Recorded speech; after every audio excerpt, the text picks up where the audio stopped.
नमस्ते दोस्तों। Alcohol addiction आजकल के समय में बहुत कॉमन प्रॉब्लम हो गई है यूथ्स में। इसके कई कारण हैं, तो आज के वीडियो में हम इसी बारे में चर्चा करेंगे कि अल्कोहल एडिक्शन को अब कैसे नेचुरली और होम्योपैथिकली ट्रीट कर सकते हैं। तो आइए वीडियो शुरू करते हैं।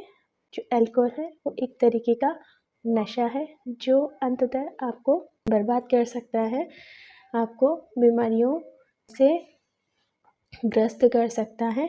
तो आज के वीडियो में हम इसी बारे में चर्चा करेंगे कि इसके क्या इफ़ेक्ट हो सकते हैं, उसको कैसे आप ट्रीट कर सकते हैं। तो first coming to the effect of excessive alcohol in our body, तो बात करते हैं तो सबसे पहले तो यह हमारे शरीर में फैटी लीवर प्रोड्यूस करता है, डाइजेस्टिव प्रॉब्लम्स हो जाती हैं, मूड स्विंग्स होने लगते हैं और लॉन्ग टर्म में हमारे को ये लीवर सिरोसिस भी कर सकता है। तो अल्कोहल एडिक्शन या कोई भी एडिक्शन वो हमारे शरीर के लिए ठीक नहीं है, तो समय रहते हमको इसको ट्रीट करना है। तो फिज़िकली जो इसका कारण है सबसे मेन अल्कोहल एडिक्शन का वो है हमारे शरीर में सल्फ़र की कमी हो जाना। तो अगर सल्फ़र हमारे शरीर में कम हो गई है तो जो व्यक्ति है व्यसन करने के लिए प्रेरित होता है।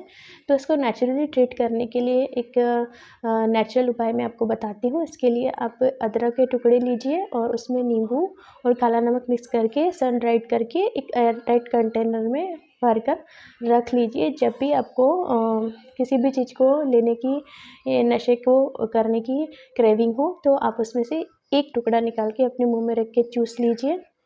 इससे आपको क्रेविंग कम करने में मदद मिलेगी, क्योंकि इसको चूसने से जो सल्फ़र है वो हमारे लार में घुलने लगेगी। लार से वह हमारे शरीर की अंतःस्रावी ग्रंथियों में पहुंचेगी और अंतःस्रावी ग्रंथियों से जब वह हमारे शरीर में ब्लड में घुलने लगेगी तो ब्लड में घुलने के बाद यह हमारे एंडोक्राइन सिस्टम को एक ऐसे हार्मोन्स बनाने के लिए प्रेरित करेगी जिससे व्यक्ति व्यसन नहीं करेगा, व्यसन को करने के लिए प्रेरित नहीं होगा। तो एक तो ये तरीका है। इसके लिए एक होम्योपैथी में भी एक पेटेंटाइज मेडिसिन आती है सल्फ़र, जिसका कि 200 की मात्रा में आप इसको 5-7 बूंद आधे कप पानी में मिक्स करके 2-2 चम्मच 15-15 मिनट के अंतराल से 3 बार ले सकते हैं। और आवश्यकता अनुसार यदि आपके सिम्टम्स में क्रेविंग में कमी नहीं है तो आप 15 दिन बाद इसको रिपीट भी कर सकते हैं। ये एक पोटेंटाइज होम्योपैथिक मेडिसिन है, बहुत ही कॉस्ट इफेक्टिव दवाई है, एंटीसोरिक मेडिसिन है। तो मेन जो कारण होता है सल्फ़र, उसको ये हमारी बॉडी में कंप्लीट कर देती है। तो क्रेविंग को कम करने में इससे काफ़ी हद तक मदद मिल सकती है। दूसरा, जो एडिक्शन को ट्रीट करने के लिए हमारे मन की संकल्प शक्ति भी बहुत अच्छी होनी आवश्यक है, क्योंकि कोई भी काम होता है वो हमारे मन की ताकत से ही होता है। तो मन की शक्ति को बढ़ाने के लिए, अपने संकल्प शक्ति को बढ़ाने के लिए आप क्या कर सकते हैं, अपनी जो दायां नाक है उसको बंद करके आप बाईं नाक से सांस लीजिए और कुछ मिनट तक आप ऐसा रोज करिए। इससे बाईं साइड से सांस लेने से जो आपकी चंद्र नाड़ी है वो सक्रिय हो जाएगी और चंद्र नाड़ी सक्रिय होने से हमें मन पर नियंत्रण करने में बहुत मदद मिलती है। तो ये भी एक तरीका है अपने आप को संकल्पित करने का डी एडिक्शन के लिए।